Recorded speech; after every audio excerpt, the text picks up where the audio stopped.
has seen way better days. Before that class, I thought I liked film noir. Turns out I just like cyberpunk. You really don't need to see most classic movies. Like, do you know the phrase tip of the iceberg? Skip Titanic. There's no reason anybody should have to sit through 2 hours of the butterfly effect. And 12 Years a Slave, pretty much just Black Shawshank Redemption. They don't have an I'm eating option when you're watching movies. Like, it just blocks out any material deemed unappetizing. Say you're watching Kill Bill Volume 2, and it's the part where the not Uma Thurman blonde chick gets her eye plucked out.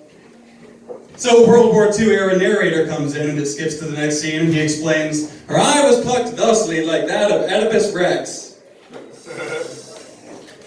Narcos Mexico is surprisingly racist against Mexicans for a show about Mexicans.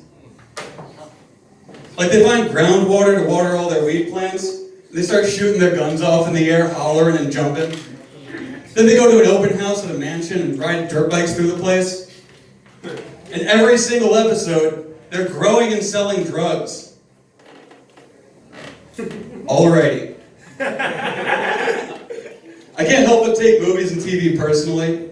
Like, I'll be watching Breaking Bad and thinking, God damn, I can't believe I'm letting this bitch cheat on me so openly while I make meth for our retarded son. What the fuck is the rest of this joke?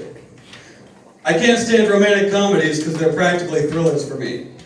But I do love the Medea movies. I think horror movies are pretty healthy for you. They give you a lot of perspective on life. Like, yes, our president may be a husk of a man, but at least he's not a real zombie. That being said, if he even mentions brains, we should probably decapitate him. And then stop burying our politicians in the pet cemetery. I think Korean film is only popular because of Japanese kung fu movies and anime. We just want cute and or badass nerds who make us feel a lot better about ourselves because of their tiny genitals. I don't think anybody even realizes that it's Korean film. There's barely a taint between the two countries. It's like Spain and Portugal, or New York and Boston. It's the same goddamn thing. Like, look at Connecticut. You get all the Italians who saturated New York with pizza. You get all the Irishmen who saturated Boston with pubs. And they decided to make a swap porn. But they're stuffed and drunk, so they stopped along the highway and built a cathedral, called it a day. Now they live in a state of harmony for all fat Catholics. Alright guys, that's all I got. Have a good night.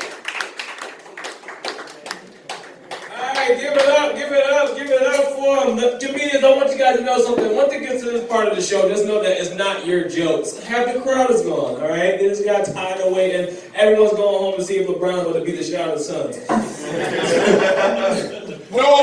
I hope so, goddammit, because I know I'm about to dip home when this shit's over. Alright, our next act we're bringing up, very interesting. I can't wait to see what we hear. Give it up for Helga Mann. Hi there. You know, everybody seems to be afraid of the vaccine because for some reason or other they got the idea that there's these nanotechnology, little radio transmitters that are going to get injected with the serum. Now think about that. You're putting a device through a number 20 needle. A number 20 needle is a pretty small thing. That's what diabetics use to shoot their insulin. And what are you going to use for a battery in something that small? What kind of range is that little device going to have? You think about all the dead spots you run into with your smart watch and your cell phone. That little nanotechnology thing ain't going to stand a chance. People really... Now, how many people have your smart watches and your cell phones on 24/7? Unless the battery's out of that puppy, everybody in the cloud knows where you are and what you are doing. They're going to see your pulse rate from the smartwatch. You're going to see all your medical signs. And that cloud's got all your medical information, all your banking information, Everything is up on the cloud. Now, we have all of this software, all the security software, and all this stuff interconnected in all these server farms. You have Amazon, you have Google, you have IBM, you have Sun Microsystems, you have governments, you have many governments, you have universities. All of these tapped and working together with antivirus software and viruses and stuff like that. And yeah, you're getting critical mass here. This is going to become sentient if it hasn't already become sentient. It's going to be, it's watching us. The cloud is watching us. Now, when is this thing going to decide to take over the world? Think about that. The cloud may be taking over the world right now as we speak. You know, ginning up wars, wars are based on lies anyway. Vietnam was based on a non-existent gunboat, the Persian Gulf, and the Gulf of Tonkin. I know because my cousin was hanging over the side of that ship, the medics, chip and paint, because that's what you do on a nice day in the Tonkin Gulf when you're on a destroyer. Everybody below CPO is hanging over the side, chip and paint. That's what you do on a destroyer when it is not in combat. And there was no gunboat. But hundreds of thousands of people died because of the lie about the gunboat. The cloud can gin up these lies. And look at the last election. Now look at the 2016 election.